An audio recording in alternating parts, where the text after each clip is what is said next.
Hi friends, welcome back to my YouTube channel. સ્વાગત છે તમારું આજના નવા વ્લોગમાં. અને હવે જાંબુની સિઝન આવી ગઈ છે, તો આજે બનાવવાનું છે જાંબુન શોટ.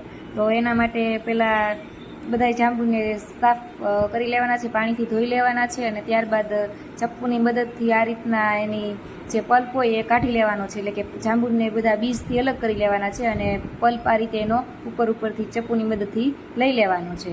તમે જોઈ શકો છો અહીંયા થાળીમાં મેં આ રીતના બધો પલ્પ લઈ લીધો છે.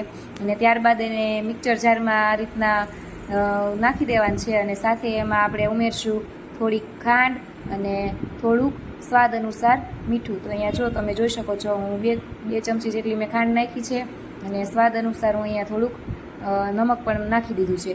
અને હવે થોડુંક પાણી પણ નાખી, જેથી આપણે મિક્સર જારમાં એને આસાનીથી સરસ મજાનું જાંબુન શોટ બનાવી શકીએ. અને પછી મિક્સર જારમાં આ રીતના એને ગ્રાઇન્ડ કરી દેવાનું છે, અને જોઈ લેવાનું છે કે હવે થઈ ગયું કે નહીં. તો હજી નહોતું થયું, એટલે મેં કીધું પાછું એકવાર ફેરવું મિક્સરને.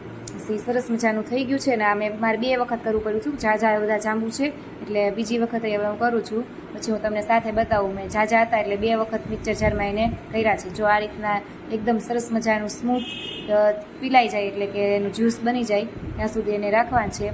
પછી તમારે કાચના આ રીતના ગ્લાસ લેવાનું છે, અને એને પાણીવાળા કરવાનું છે. સાઈડમાં પાણી રાખ્યું છે મેં, જો તુષાર કરે છે હવે એ ગ્લાસવાળું. પછી એને મીઠામાં બોળવાનું છે, પાણીમાં બોળવાનું પહેલાં, પછી મીઠામાં બોળવાનું, અને પછી એને ગ્લાસના ફરતે આ રીતના મીઠું લગાવી દેવાનું. અને પછી આ જાંબુન શોટ આ રીતના ગ્લાસમાં ભરી દેવાનો.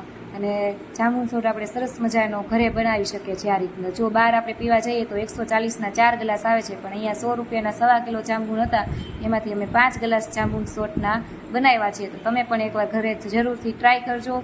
સાથે મારા વિડીયોને લાઇક કરજો, મારી ચેનલને સબસ્ક્રાઈબ કરજો, અને મળીએ આપણે નવા બ્લોગમાં. આવજો.